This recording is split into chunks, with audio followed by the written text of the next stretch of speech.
Hello everyone, my name is Pink Yulia and welcome back to Adventure of a Lifetime. When we left off, we were caught in the middle of a typhoon, needing to take shelter in a cave where Emily and Chisa had a big fight. After getting the girls to calm down, we all slept through the typhoon, so let's see what happens next.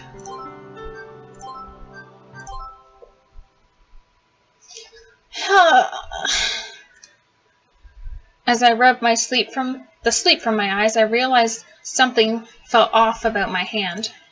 Something that should have been holding on tightly was gone. Huh? What's wrong, Hiroki? Emily's gone. Oh? We got up and left the pitch-black darkness of the cave. The winds died down. Yeah, looks like the typhoon's gone. The storm had been violent, but apparently still quite small. We could hear the gentle beach waves through the calm, quiet air. A beautiful blonde girl sat on the tiny beach. Emily was staring up. It's beautiful. Huh? That is beautiful. I agree with you. I turned my head to the sky, skyward and found an inky sky filled with a sea of countless stars. The sky, clear after the typhoon, glittered with millions of tiny, distant lights. That is beautiful. Look at that. It's gorgeous. And there, running through the center of it, was the Milky Way. The incredible scene had me mesmerized. Ogasawara's beauty included not only the sea, but the sky as well. I said as the scene before me stirred up many memories. Chisa stood next to me, murmuring, "This is pretty normal. Though, I mean, I guess it is pretty." Ogasawara really is a wonderful place. Except for that scary typhoon.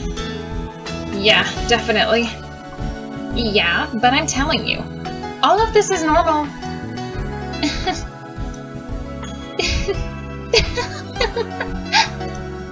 Emily said and broke out into joyous laughter. I don't know why, but I couldn't help joining in. Are you guys okay? I mean... yeah. This is just too much. I mean, just before I thought we were going to die in a storm, and now look at the sky. Where I live, you can hardly see the stars at all. Yeah, me too. Oh, I'm so sorry. This is the middle of nowhere after all. Emily and I went on laughing while Chisa was pouting beside us. Just a few hours ago, we were all in a deadly storm, but now we were beneath this beautiful night sky. The difference was overwhelming. But Chisa only grew more and more upset. To her, it looked like we were making fun of her home. Really, guys, what's your problem? Sorry, Chisa, we're not laughing at Ogasawara. I guess looking at this gorgeous sky put us in a weird mood. Oh, really? She didn't seem to buy it. I still have something I want to say, Chisa. Emily says she finally stopped laughing and wiped the tears from her eyes. Chisa stood on guard, her face stoic. I really was just jealous of you, Chisa. Huh? You're so free, you know? I am? Emily nodded. You're totally free when you're swimming. You can really be your true self when you're in the water. I guess so. Chisa had been bracing herself for more insults, but this surprise compliment made her unsure how to respond. And everyone around you depends on you. They need you.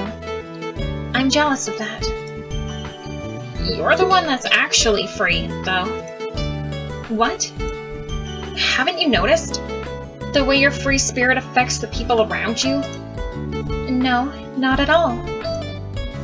She honestly seemed unaware. I guess I was kind of jealous of that. The way you can say and get whatever you want? Thank you? I wonder what it'd be like if I had the courage to defy everyone around me and go after what I wanted. Hiroki? Was that a compliment? Yeah, it was a pretty big one too. I see.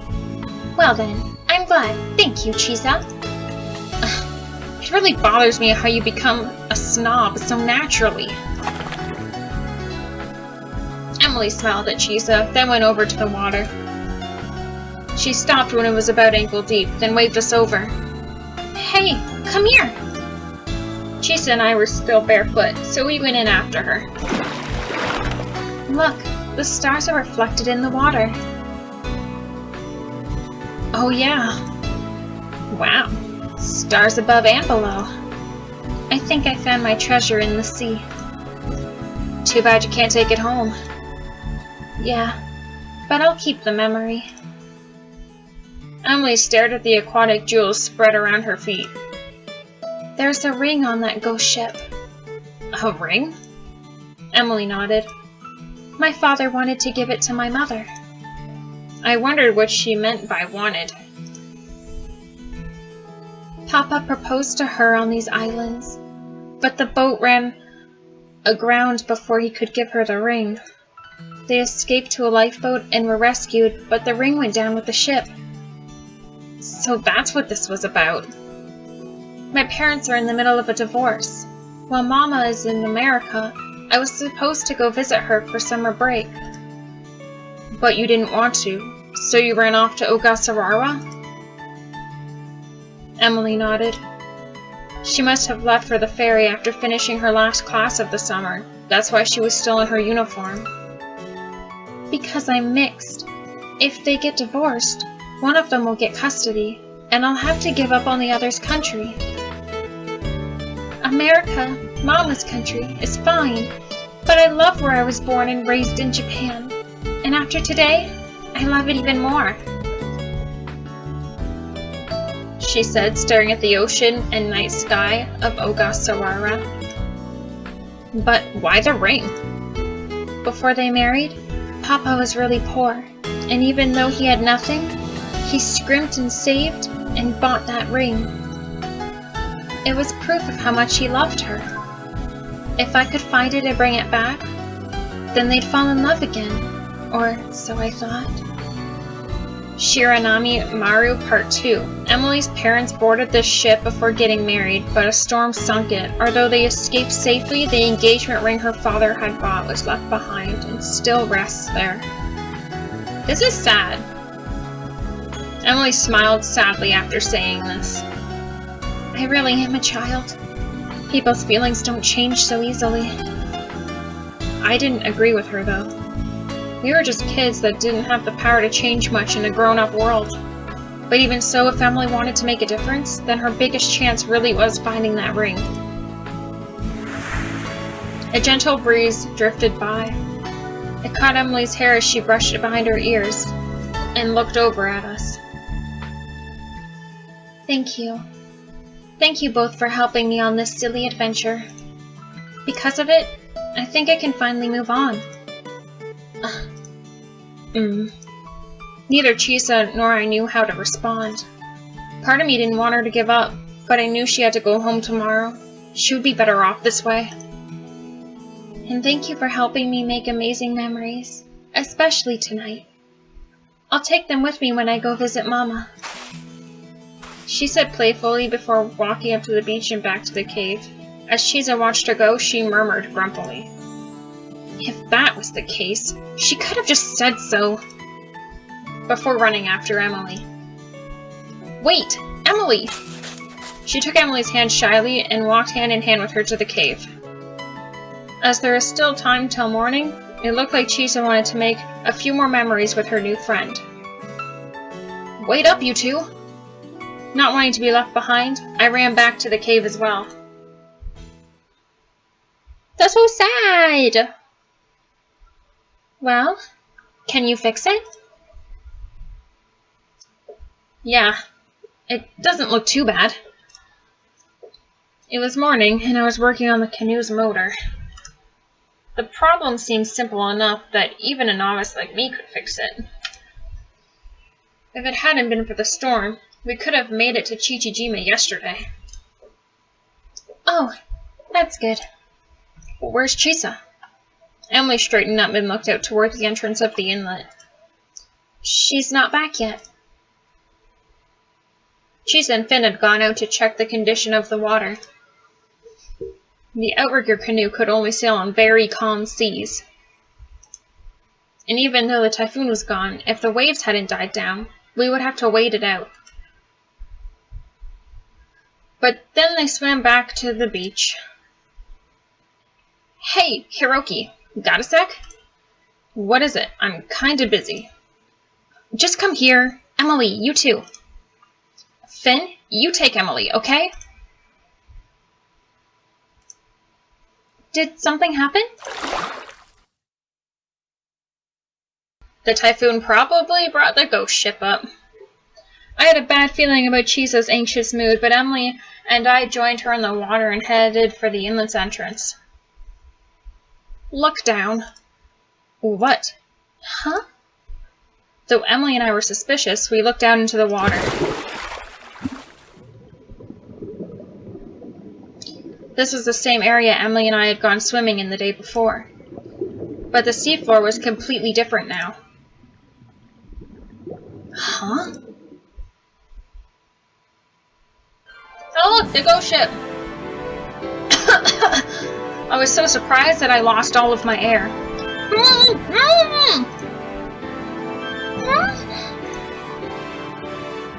Yeah, look! In the distance, barely within reach of the sun's rays, was something that hadn't been there the day before. At first, I could only make out a large, shadowy object, like a boulder. But after looking more carefully, it was a ship. Actually, a shipwreck. What the? It wasn't there yesterday! Meaning? It's the ghost ship! Last night's typhoon had brought it right to us, the legendary ghost ship. Called it.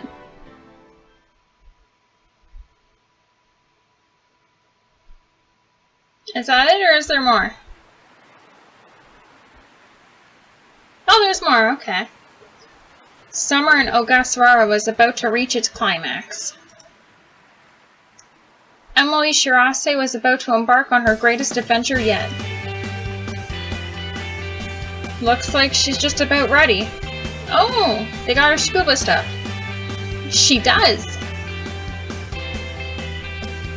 But it's still too tight in the chest. Oh, is that so? Think you'll be okay that deep? If you get scared, just let the instructor know. Oh, so is she just training to get her scuba license, or? Me? Scared of the sea? Emily laughed proudly and shook her hair. I'm Emily Shirase, blessed daughter of the sea, just like my kanji says. Looking at her, you would think that she really was a daughter of some oceanic deity. Emily put on her underwater mask. Be back in a sec. Good luck, Emily. Be sure to listen to your instructor. Don't rush it, and don't mess around. Emily gave us a thumbs up before she leapt into the ocean.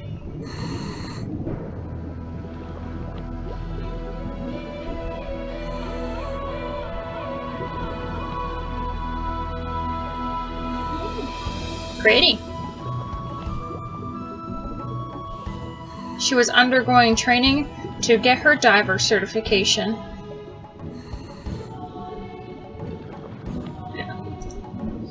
That way, she would be able to recover her treasure from the ghost ship.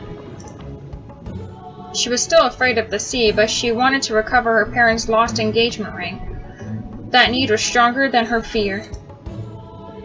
The day after the typhoon, we eventually made it back to Chichijima, but Emily didn't take the ferry back home. Wasn't she supposed to? There's something I need to do here, and I can't come home until it's done. I know I'm being selfish, but please, let me do this, Papa. Really? Yes, thank you. Papa, love you. Emily breathed a sigh of relief and smiled brightly as she hung up the phone. She had used the cafe's telephone to call home. So pretty! She wanted to apologize for running away and let her father know she was okay. What did he say? He said I could stay for a while longer. That's great! Awesome. It appears the entertainment will continue. I'm glad he let you stay, Emily. Huh. Even if he'd said no, I was going to stay anyway. I mean, we found the ghost ship. There's no way I could go back now. Life is adventure, right? You sure do talk a lot for someone with no money. No money? Well, why not work here? My legs are getting bad. I've been thinking of hiring some help. Thank you, Grandma. But I've been here. Just ask me, Grandma. Why don't you just take yourself home, you waste of space? Heartless. Old biddy. Snot-nosed brat. Whatever. But, Grandmama, why are you being so kind to me? I'm a complete stranger. Emily looked anxious as she asked, but Grandma just laughed. When I look at you, I can't help but remember all those years ago. You look just like I did when I was young. What? There's no way you look like Emily. That's just rude. You're the one being rude, you runt. I wasn't always this wrinkly. Grandma waved her cane angrily. Okay, Miss Machiko, calm down now. And that's how Emily started working at our shop for the rest of her stay on Chichijima. Nice going. Now you can use the money from work to pay for your training. Yeah, but I won't have enough money for a while. You needn't concern yourself. Huh? They were going to let Emily pay for the training later. Miss Machiko said so, and I'm not one to go against her. That was the scuba shop's owner, Chisa's father. Grandma was well known on the island, and thanks to her influence, they would let Emily pay for her training later. And so today marked the second day of her diver certification training. It was time for her to take a final test. She had to leave her instructor, swim out to a designated spot, and return on her own. If she could do that, she would pass. You can do it, Emily. Good luck! She said I watched from the boat. From the boat the shop had prepared for the training. Finn the dolphin was alongside us, watching as well. Emily couldn't actually swim, but with scuba gear that wasn't a big problem. With the mask and fins, and a cylinder on your back, diving was nothing like regular swimming. Emily went out and touched the designated large rock. Then she turned and came back.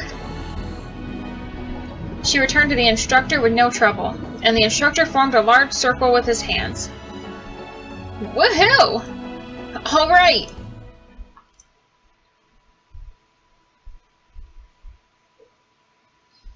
Welcome to Machiko's Cafe. Table for one? Right this way, please. Okay. They want a seasonal fish platter with coffee after dinner. Got it. Emily was a great waitress. She'd only been working for a few days, but she had already become the cafe's poster girl. That's cute. But that's all the time I have for now. So thank you so much for watching, and I think we might actually finish this next time. But bye-bye!